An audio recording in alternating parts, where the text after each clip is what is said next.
Hello.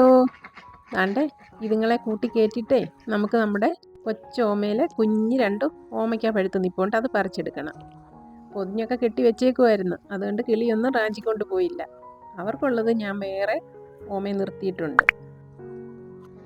എൻ്റെ കുഞ്ഞു മുരിങ്ങയിലെ ആദ്യത്തെ മുരിങ്ങയ്ക്ക പിടിച്ചത് കണ്ടോ? കുറേ പൂക്കൾ പിടിച്ചായിരുന്നു. ഇടയ്ക്ക് മഴയൊക്കെ പെയ്തപ്പോൾ എല്ലാം പൊഴിഞ്ഞു പോയി. പോയ വഴിയിൽ ദാണ്ട നമുക്ക് 2-3 സപ്പോട്ട വിളഞ്ഞിരിക്കുന്നു. അതും നമുക്കങ്ങ് പൊട്ടിച്ചെടുക്കാം. ഇതിൻ്റെ ടേസ്റ്റ് എനിക്കത്ര ഇഷ്ടമൊന്നുമല്ല, വീട്ടിലെല്ലാവർക്കും വലിയ ഇഷ്ടമാണ്. നല്ല മധുരം ഉണ്ടെന്ന് പറയും.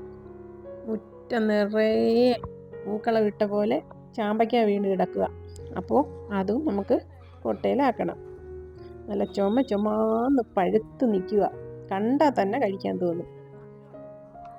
ഈ ആളിനെ നിങ്ങൾക്ക് പരിചയമുണ്ടോ? നമ്മുടെ നേരത്തെയുള്ള വീഡിയോയിലൊക്കെ ഉണ്ട്. എൻ്റെ ചേട്ടത്തിയുടെ മോളാ.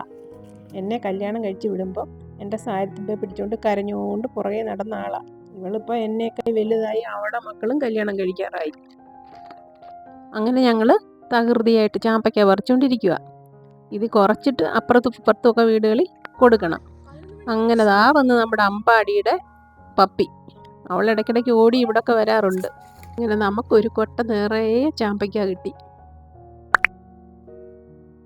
പുറമേ നോക്കിയാൽ നല്ല സുന്ദര കുട്ടന്മാരായിട്ടുള്ള പേരയ്ക്കായ.